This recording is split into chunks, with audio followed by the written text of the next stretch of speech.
रहने को सदा दहर में आता नहीं कोई, तुम जैसे गए वैसे भी जाता नहीं कोई। कैफ आजमी की ये पंक्तियां इरफान के जाने को बेहद करीब से महसूस कराती हैं। महज 53 साल की उम्र में इस तरह दुनिया को अलविदा कहकर चले जाने वाला ये कलाकार अपने पीछे अपनी शानदार फिल्में और बेहतरीन अदायगी की विरासत छोड़ गया है। इरफान तो चले गए, लेकिन उनकी यादें यही हैं। ऐसी ही यादों में से एक है उनकी चिट्ठी।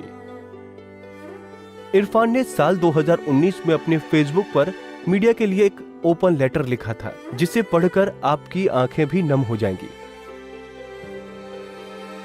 कुछ महीने पहले अचानक मुझे पता चला कि मैं न्यूरोएंडोक्राइन कैंसर से जूझ रहा हूं। मेरी डिक्शनरी के लिए यह शब्द बेहद नया था। इसके बारे में जानकारी लेने पर पता चला कि यह एक दुर्लभ बीमारी है और इस पर ज्यादा रिसर्च नहीं हुआ है। मैं एक ट्रायल और एरर गेम का हिस्सा था। अभी तक मैं एक बेहद अलग खेल का हिस्सा था। मैं एक तेज भागती ट्रेन पर सवार था। मेरे सपने थे, योजनाएं थी, आकांक्षाएं थी। मैं पूरी तरह इस सब में बिजी था। तभी ऐसा लगा जैसे किसी ने मेरे कंधे पर हाथ रखते हुए मुझे रोका। वो टीसी था। आपका स्टेशन आने वाला है, कृपया नीचे उतर जाए। मैं परेशान हो गया। मैंने बोला, नहीं नहीं, मेरा स्टेशन अभी नहीं आया है। तो उसने कहा, नहीं, आपका सफर यहीं तक था। कभी कभी ये सफर ऐसे ही खत्म हो जाता है। इस सारे हंगामे, आश्चर्य, डर और घबराहट के बीच एक बार अस्पताल में मैंने अपने बेटे से कहा, मैं इस वक्त अपने आप से बस यही उम्मीद करता हूं कि इस हालत में मैं इस संकट से ना गुजरूं। मुझे किसी भी तरह अपने पैरों पर खड़े होना है। मैं डर और घबराहट को खुद पर हावी नहीं होने दे सकता। यही मेरी मंशा थी। और तभी मुझे बेइंतहा दर्द हुआ। जब मैं दर्द में थका हुआ अस्पताल में घुस रहा था, तब मुझे एहसास हुआ कि मेरा अस्पताल लॉर्ड्स स्टेडियम के ठीक सामने है। ये मेरे बचपन के सपनों के मक्का जैसा था। अपने दर्द के बीच मैंने मुस्कुराते हुए विवियन रिचर्ड्स का पोस्टर देखा। ऐसा कुछ नहीं हुआ मानो वो दुनिया कभी मेरी नहीं रही हो। इस हॉस्पिटल में मेरे वार्ड के ठीक ऊपर कोमा वार्ड है।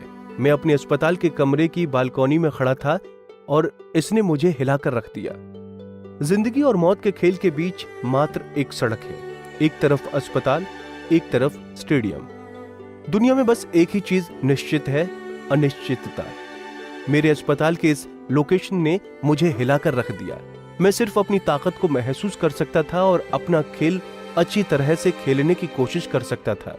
इस सब ने मुझे एहसास कराया कि मुझे परिणाम के बारे में सोचे बिना ही खुद को समर्पित करना चाहिए और विश्वास करना चाहिए। ये सोचे बिना कि मैं कहां जा रहा हूं। आज से 8 महीने, आज से 4 महीने या 2 साल बाद अब चिंताओं ने बैक सीट ले ली है और अब धुंधली सी होने लगी है। पहली बार मैंने जीवन में महसूस किया कि आजादी के असली मायने क्या हैं। इस कायनात की करनी में मेरा विश्वास ही पूर्ण सत्य बन गया। उसके बाद लगा कि वो विश्वास मेरे हर सेल में बैठ गया। वक्त ही बताएगा कि वो ठहरता है कि नहीं। फिलहाल मैं यही महसूस कर रहा हूँ। इस सफर में सारी दुनिया के लोग मेरे सेहतमंद होने की दुआ कर रहे हैं, प्रार्थना कर रहे हैं। मैं जिन्हें जानता हूं और जिन्हें नहीं जानता, वो सभी अलग अलग जगहों और टाइम जोन से मेरे लिए प्रार्थना कर रहे हैं। मुझे लगता है कि उनकी प्रार्थनाएं मिलकर एक हो गई हैं। एक बड़ी शक्ति तीव्र जीवन धारा बनकर मेरे पाइन से मुझ में प्रवेश कर सिर के ऊपर कपाल से अंकुरित हो रही है। अंकुरित होकर ये कभी कली, कभी पत्ती, कभी टहनी और कभी शाखा बन जाती है। मैं खुश होकर इन्हें देखता हूँ। लोगों की सामूहिक प्रार्थना से उपजी हर टहनी, हर पत्ती, हर फूल मुझे एक नई दुनिया दिखाती है।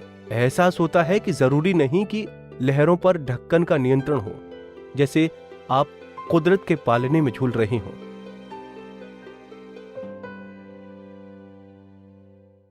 हमसे जुड़े रहने के लिए हमारे YouTube चैनल को सब्सक्राइब करें और नई वीडियो की नोटिफिकेशन के लिए बेल आइकॉन को दबाएं।